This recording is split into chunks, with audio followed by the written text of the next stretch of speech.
Today, what we want to talk about is supporting new teachers, personal and professional growth, both in year one, but also beyond. And so today, I'm glad to be here with you. My name is Danica, and I am the director of the First Education Center for Instructional Coaching.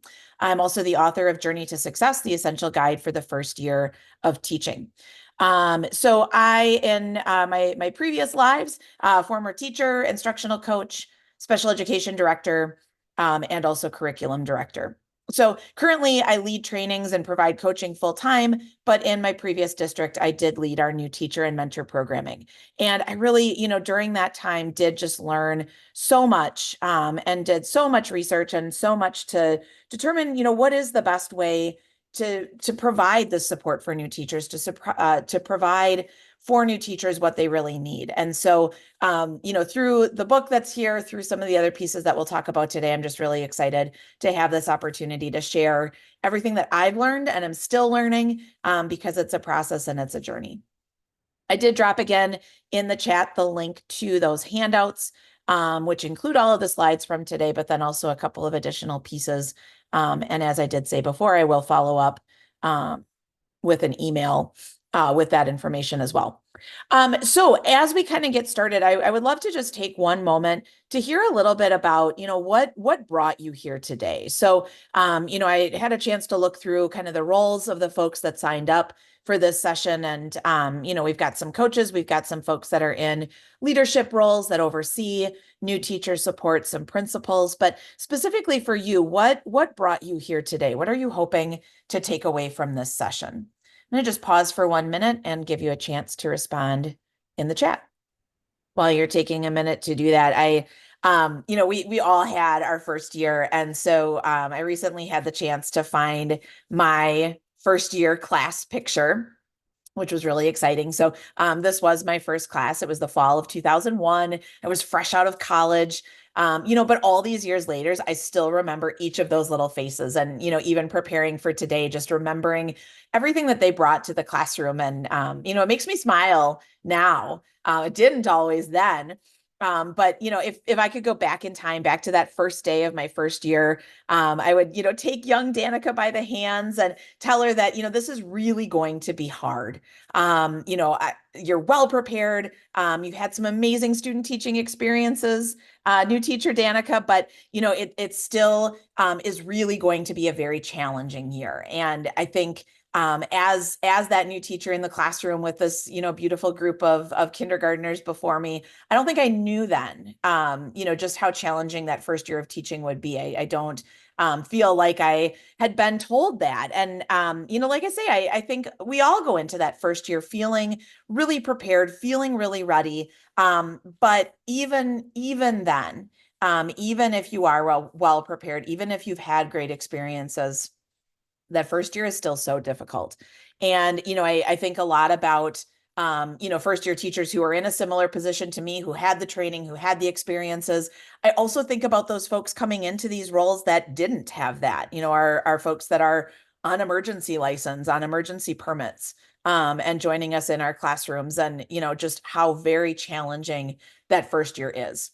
And so, that's why we're here. And, looking at your comments in the chat, I mean, that's what we want to do, right? Is we want to be able to provide for those new folks, whether they had all the best training or not. We want to be able to provide for them the very best experiences in their first year to make sure that they're successful. So, it really is very hard. And so because of that, nearly 50% of teachers who enter the profession will leave within their first 5 years. And that's according to data from the U.S. Department of Education. And that was a study in 2007. So, really we're quite a ways out from that, but I haven't seen evidence that has improved and perhaps has gotten worse. Now, in the 2017-2018 school year, 14.2% of all teachers had fewer than 4 years of experience. And so, when you think about that in terms of the makeup of our teaching population, that's a significant portion of the teaching population to have less than 4 years of experience, particularly when we think about, things like the expert research, that Malcolm Gladwell and others have done that really would say that it's 5 years and beyond, which is where we really hit our stride and we really are able to do the best for kids because we just know our craft so much better at that point. So 14.5% of all teachers have less than 4 years of experience, but in schools that serve the highest percentages of students experiencing poverty, that number rises to 17.2%. So 17.2% of all teachers in schools serving, our students experiencing poverty are inexperienced. They have less than 4 years of experience. And again, this is in 2017, 2018. Now, we currently have a lot of new teachers, but the other piece to consider here is that 29.2% of teachers in the US were over the age of 50 in that 2017-2018 survey. And so what that tells us is that this isn't a just now. This is something that we're going to be experiencing over the next several years as, kind of the baby boomers continue to move toward retirement. And even, Gen Xers are starting to hit those critical years. And so, it's more critical now than ever before that we have the best ways to support our new teachers coming in. Again, whether they're coming in with the training and the experience, or they're coming in on some other pathway. But the question and the reason that I think we're all here together is what can we do? What do we do in order to make sure that our students continue to receive the very best while we work to support our new teachers in learning the profession? So during this session today, we're going to examine 4 aspects of effective new teacher programming. We're going to look at mentor training, new teacher orientation, support for effective teaching, and mentor-mentee partnerships. So in order to provide the type of support that new teachers need, mentors are, trained to understand and respond to the unique needs of beginning teachers. Now, this training, that in my experience, the way that it's most effective is when it really builds on those coaching skills, so that mentors can be a reflective partner for their new teacher, to help them to grow into effective educators during their first year. Being a mentor is more than just being the teacher next door, and that's critically important to think about. New teachers need a mentor who provides both proactive and reactive support and guidance. They need a mentor who provides clear, straightforward information. New teachers need a mentor who can help to establish the classroom environment, work with them on classroom management. And after developing trust and rapport, the mentor should be spending time in the new teacher's classroom to provide some of that collegial, growth-focused, formative feedback. And we're going to talk more about that in a couple of different ways. Now, this is important to talk about as well. So high quality mentors. So generally speaking, high quality mentors have a minimum of 3 to 5 years of teaching experience. Now, remember, we talked before that 5 years is really that critical tipping point when you're getting into that expertise area, when you really understand the cycle of teaching, when you understand instructional strategy and pedagogy, when you're really at that point of automaticity where you as an instructor in your own classroom are able to be responsive to the needs of your students. And so, we really want to see mentors that are in that place, that are in that, zone of expertise where they've got things under control in their own classroom. And so now they're able to support others. That said, though, and you have all maybe been in the same experience, I oftentimes had to assign mentors to new teachers that weren't yet in that 3 to 5 years of experience. And sometimes it was because of the content. So, a very high turnover area in the district where I was working was any of our kind of career and technical education fields. So, looking at our teachers that taught culinary arts, our teachers that were teaching, technical education, oftentimes I would have someone rather new having to mentor and support someone else rather new, because of that content expertise. Now, was that the best decision to make? It's a question to think about, because when someone has 3 to 5 years of teaching experience, even if it's not in the same field as the person they're mentoring, they understand school. They understand education. They understand how students learn, and that's important. But that second bullet down, it is best when the mentor does teach in the same content area or at the same grade level as the beginning teacher. There is something to be said for having that classroom that's close by the beginning teacher. And we're going to talk a little bit more about why that is critical and important later on. Again, not always possible, but there's benefits to that. And we'll talk about why. This last bullet is always an interesting one, but there is research to say that mentors that are older than the beginning teacher do just have a different kind of relationship, and there's some generational pieces to that as well.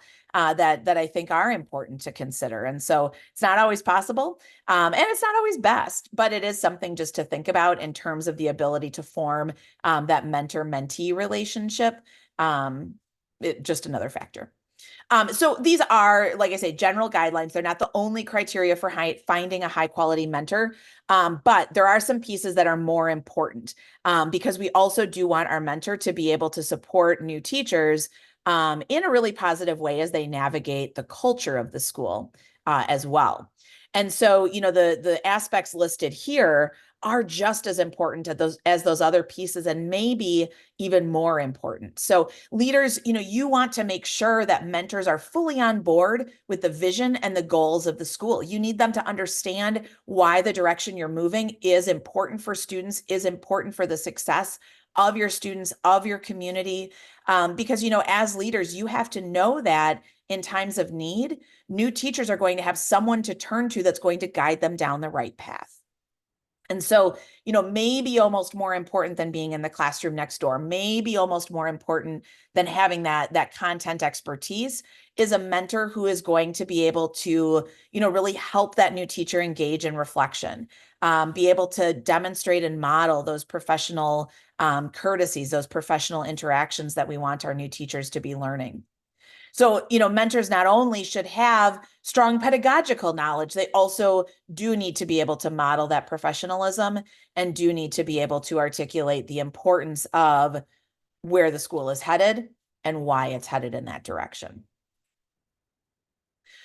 So at First Education, we do offer a comprehensive new teacher and mentor program, which you'll find some information in your handouts about that, and I'll kind of talk about it a little bit throughout. But in that program, we do offer on-demand mentor training modules.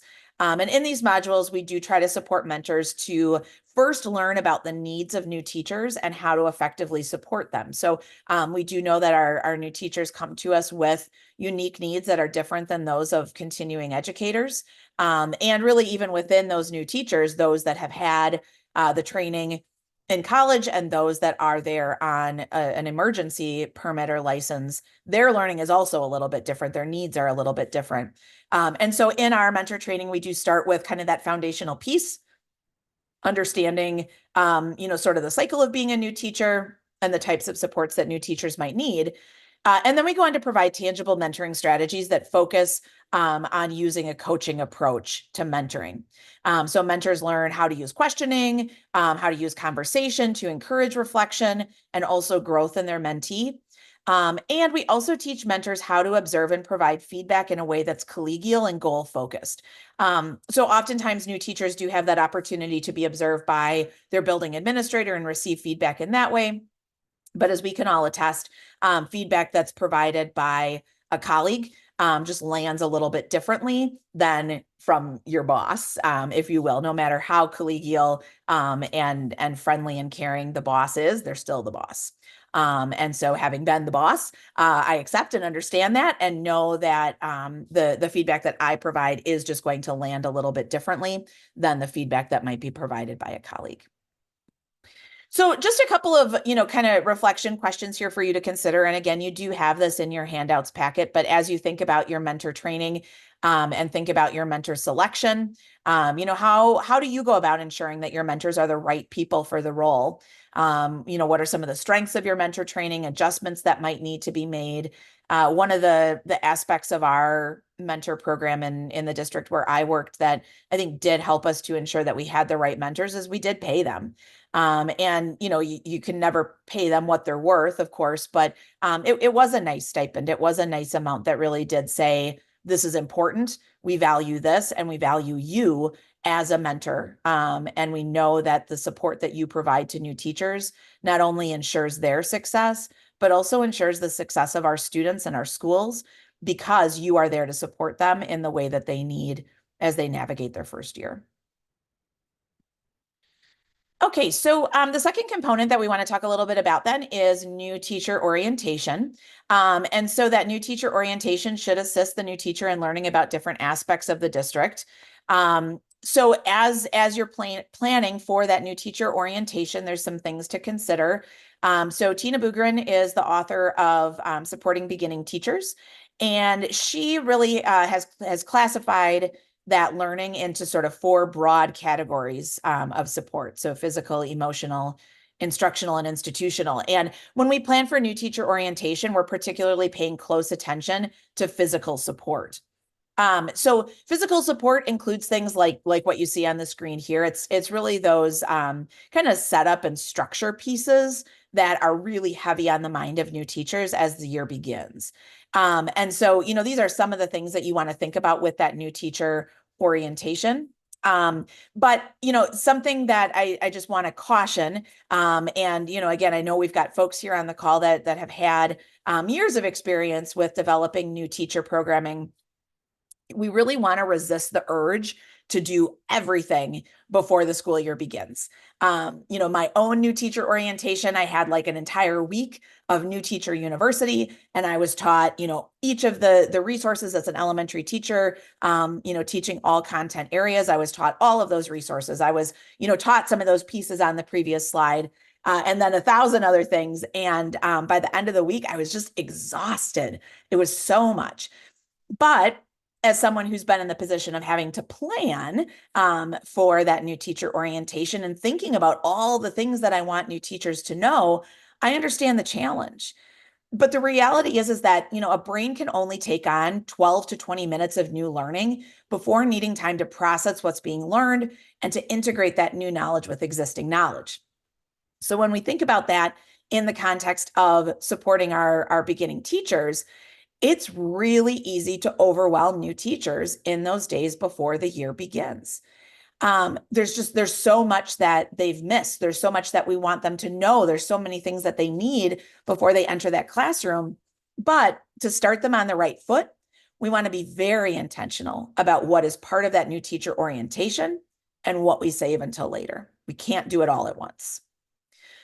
Excuse me. So after years of trying different approaches, I landed on a new teacher orientation model that prioritized kind of the things that you see here on the screen. One of the things that I really wanted to do in order to increase retention was to create a community amongst my new teachers and mentors. I wanted them to have a group of people that they got to know well, that they felt safe with, that they could start to connect with, because that's an important piece of retention. I also wanted them to know about the district they were joining, about the community they were coming to as well. Now, one thing to think about, and I know that those of you that are participating in this webinar come from a variety of different communities, but one reason it can be so hard to retain new teachers, particularly in those rural or suburban areas, is because new teachers might struggle to build social connections if they're not from there. And so, the community where I was working, we were suburban, I would say, but we weren't close enough to a big city to make it exciting for new folks to come to our community. And so unless they were from there, they had family there, they had friends there, it was really hard to keep folks there. So we engaged our new teachers and their mentors in a community scavenger hunt where they visited just a variety of fun and popular locations around the community. They learned about social opportunities, and they got some really great freebies as well. Our local businesses were more than happy to be a part of this activity each year and did really start to get kind of competitive as to which stop would sort of be the most popular based on the giveaway item. And so that was just one way for us to really welcome new teachers into the community, to let them know what all was there. Because one thing that we found out about kind of late from a previous year was that one of our new teachers literally sat in her apartment all weekend long. She wasn't making those connections. She wasn't finding a group of people to be with or social activities to participate in. And, it was one story, but hearing that was heartbreaking because, it was so hard for her as a new person to a relatively small community to find a way to connect, to find a way to engage. And while we're not social planners, we're not there to set folks up with friend groups or dates or anything like that. If we want to retain our teachers, we do have to think about them as whole people. And we have to think about what are the ways that we can support folks and being a part of the community beyond just being a part of our schools.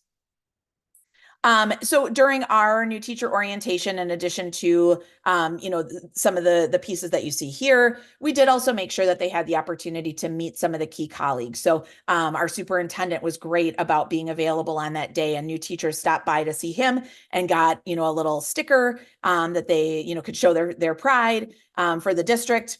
They met folks like the payroll secretary. They went to their school site and met their school secretary, as well as other key people. And the nice part about that was that they went with their mentor. Oftentimes they partnered up with a few new teachers, maybe at their same school site, and mentors, and just really started to learn about the community, learn about the district, and start to know how they would navigate their time there. So it made our new teacher orientation a lot of fun. There was a lot of energy. And while we didn't necessarily walk through the teaching resources on that day, we got folks excited about where they chose to work, and got them excited about everything that the community had to offer them while they worked there. And then the other pieces came later, because there's always time for the other pieces. I do want to spend a minute addressing the emotional support. So the first year of teaching is a challenge. We've been there, we understand it, we know it. For new teachers, they're coming in feeling ready to take on the world, and we hope they do. One of my favorite parts of working with our new teachers is that energy and that excitement, that enthusiasm. And so, we want to support that by helping them know, sort of the reality of it. And so I do think it's important for new teachers to know that they're going to go through some predictable phases during their first year. And, in ensuring that new teachers and mentors are aware of the phases and understand sort of the normalcy of the cycle, it enables them to process their feelings and experiences, and also allows them to feel comfortable reaching out when they struggle, because it's normal. It's to be expected. It doesn't mean that you're failing. It doesn't mean that you're ill prepared. It means that you are a normal beginning teacher. In your first year, you're going to experience highs and lows. And so arming teachers with this knowledge during the new teacher orientation, it's not to scare them, it's not to squash their excitement and their joy. Quite the opposite. It's really to assure them that, whatever they experience during the first year, it's normal, and that they will have that support from their mentor, from their community at every phase along the way. So in our book, Journey to Success, that is built as a kind of a workbook for new teachers, and certainly they can work through it with their mentor as well. But it's built to be a learning resource for teachers, as well as a personal resource for teachers. And so each month's module contains a section addressing kind of that personal growth. And so acknowledging where they may be at within these phases of first year teachers, providing them with some stories, some resources, some reflection opportunities to make sure that they feel supported and have what they need to continue moving forward. So the QR code that's on the screen right now is going to take you to a place where you can download a free sample chapter of the book. If you want to see what it looks like, you're welcome to do that. But what we really tried to do with that is build this resource that's like addressing some of the professional needs across the year, as well as the personal needs that arise for new teachers during that challenging year. So just, again, a couple of considerations for you as you leave the webinar today and think about your own program and adjustments that you might need and want to make to your new teacher orientation. Okay, so let's talk about component 3 then, which is effective teaching support. So Bob Marzano and his colleagues in 2001 stated that schools or districts should support the development of teacher expertise across 4 domains. And those domains include classroom strategies and behaviors, planning and preparing, reflecting on teaching, collegiality, and professionalism. And, this really should occur throughout the year as the new teacher is ready for each of those pieces. Now, since we've all been there, we know how steep the learning curve of the first year truly can be. And no matter how well prepared new teachers are by their teacher prep program, the first year comes at them fast and furious. And so, we need to ensure that new teachers have all the training necessary to teach their assigned curriculum, but we also need to balance that with everything that they're experiencing personally and professionally. And so when we think about, arming folks with effective teaching strategies, I do like to think about that as a process and not as a all at once. So, like I said before, this is the research of Bob Marzano and his research associates. And, it is really important for schools and districts to continue developing teacher expertise across that first year and really truly beyond. So teachers may learn these skills in their college courses. Most professionals, though, require training beyond that. And really, I think importantly, in the context of actually being the main teacher in the classroom. It's very different being the main teacher than it is being a student teacher or an observer. So the first few years that I facilitated the new teacher program for my district, I really missed the mark here. We focused really heavily on implementation of specific resources and lost sight of sort of that bigger picture of effective teaching. And so our new teachers were not improving in the way that we wanted and our students needed them to. They knew their resources well because that was really our focus, but they couldn't grow as professionals when they were focused almost entirely on sort of that procedural aspect of following and implementing a resource. So we thought it over and started to shift to a more intentional focus on developing sort of that overarching teaching expertise. And when we did that, what we saw was a big jump in the professional discourse amongst our new teachers as a community, as well as between our new teachers and their mentors and their colleagues. We saw less of a focus on the procedural aspects of teaching, more of a focus on growth and reflection. And really importantly, we saw more joy. We saw more excitement.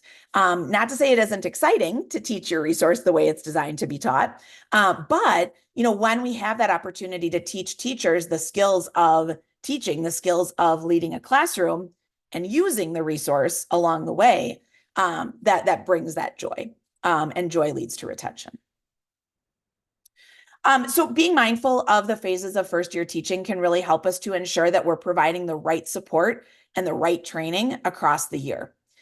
That stretch from October through December is arguably the toughest time for new teachers. And maybe some of you remember that stretch for yourself. So I keenly remember myself sitting on the floor of my kindergarten classroom, surrounded by lice-infested pillows and dress-up clothes, as I slid from survival into disillusionment. Now that's a story for a different day. But, I share it just to highlight this is not a time to engage in challenging new learning. It is, however, a great time to focus on ways that new teachers can connect with their students and improve their student skills for learning. So in our new teacher learning series package that I mentioned before, we use those months of October, November, December to really build new teacher knowledge of skills and habits that they can learn and apply across all aspects of their day, as well as then skills that students can work on building to become better learners, to become more independent learners in the classroom. So by providing small ideas and then the tools to immediately implement what they're learning, new teachers can balance their own professional growth with the very real struggle they may be experiencing. We don't have time to take those months off, right? We still have to keep growing. We still have to keep improving, but the focus in those challenging months for new teachers needs to be on small bits of learning with an immediate impact in their classroom and the tools to make it happen. Another way that we ensure the support provided to new teachers is appropriate for their needs is through the use of a needs assessment. And so in our process, we recommend that the new teacher and the mentor work through a self-assessment of different aspects of teaching to determine which areas might be prime for support. There's an example of this in your handouts, but you can also scan the QR code to learn more about sort of our program and the resources that we offer as a part of that. So again, just some planning consideration questions that you can think through now or later, or with your team at some point.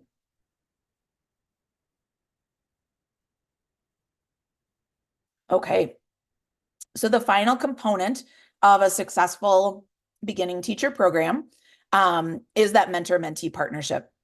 So mentors are often the key to new teacher success and retention.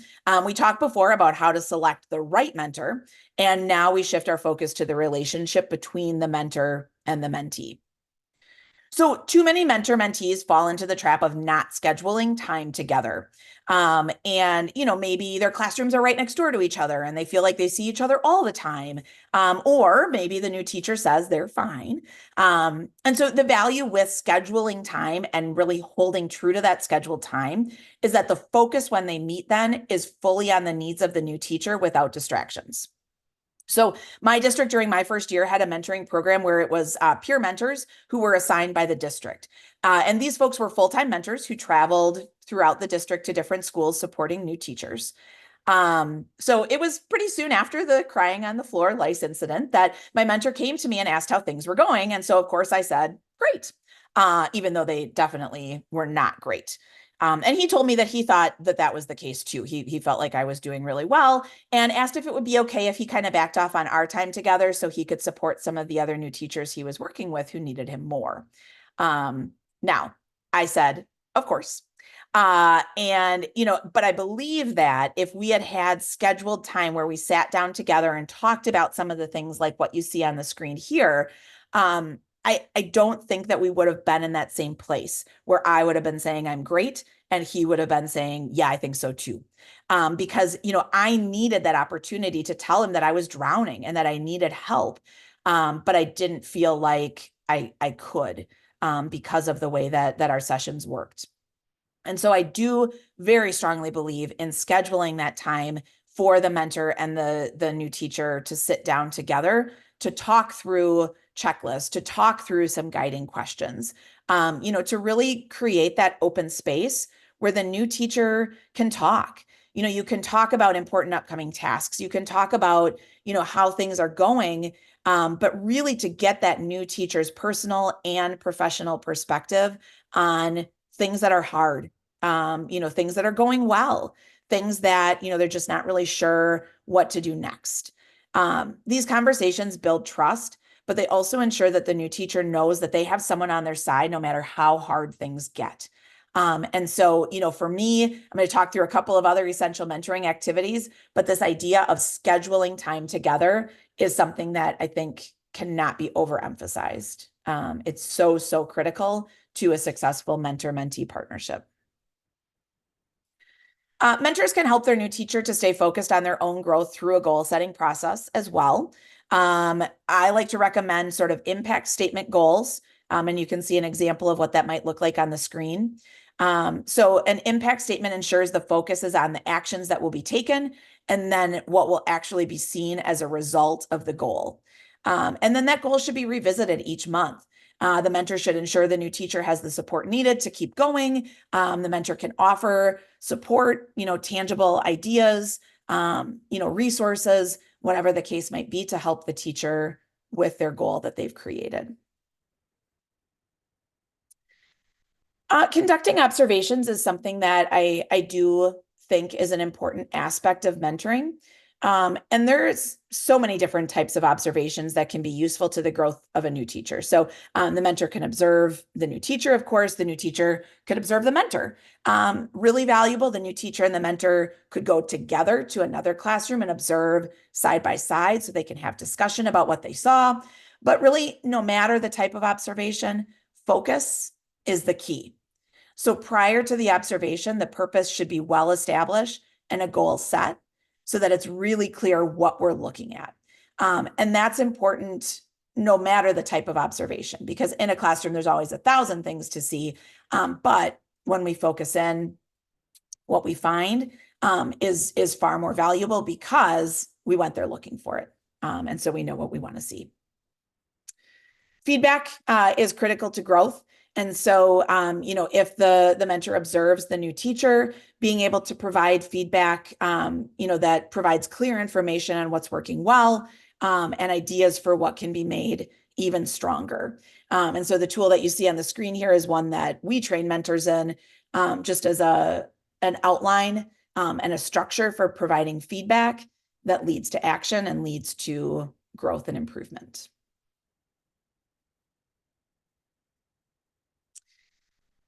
So, this last essential mentoring activity seems really simple. This idea to be there. So mentors are chosen because they represent the type of teacher we want our new teachers to become. In our schools, we have teachers who are doing so well, but we also have teachers who are struggling. Anthony Muhammad writes about this extensively in his book, Transforming School Culture. The challenge for mentors is to be the loudest voice our new teachers hear. We want to show them that though, it's challenging, heartbreaking, 1,000 other things, that teaching is about improving outcomes for kids. Even on those days it's hard, even, on those days that it seems like the kids won't grow or that the kids don't want to grow, they will become good educators because good educators support each other. Good educators work together. Good educators don't stop working for kids until they find that way forward, but that it only happens in partnership with other educators. And so, mentors kind of take that supreme optimism that our new teachers arrive with and turn it into realistic action.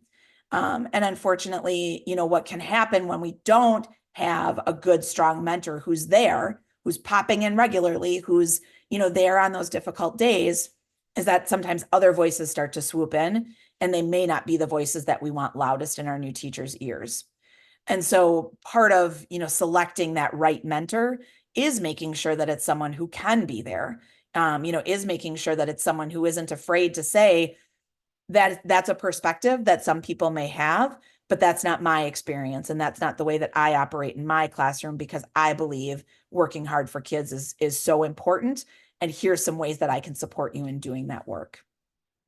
So a lot of mentoring is being there. And knowing how to support that new teacher when things get hard and to help them keep moving forward. So again, just some consideration questions that you can talk through with your team as you think about moving forward with that mentor-mentee partnership. Okay, so just kind of last up here, I wanted to share a couple of resources with you. So, we would love to be your partner in this work, of course. And so there are some resources that are linked here. I did drop before in the chat the link to the handouts. I'll drop those there one more time, just in case you came in after they were added to the chat. And so what's critically important here is making sure that you're strategic and planful in the work that you do. So, making sure that you're putting together a program that's driving toward the goals, that's ensuring that all aspects of that new teaching experience is supported. And, from there, then providing what new teachers need, providing what mentors need to make sure that everyone is successful. So definitely check out those resources that are there, but also don't hesitate to reach out to me directly if you want to just talk about, what you're working on and how you think you might be able to make it better. If you have questions about how you might be able to make it better, that's great as well.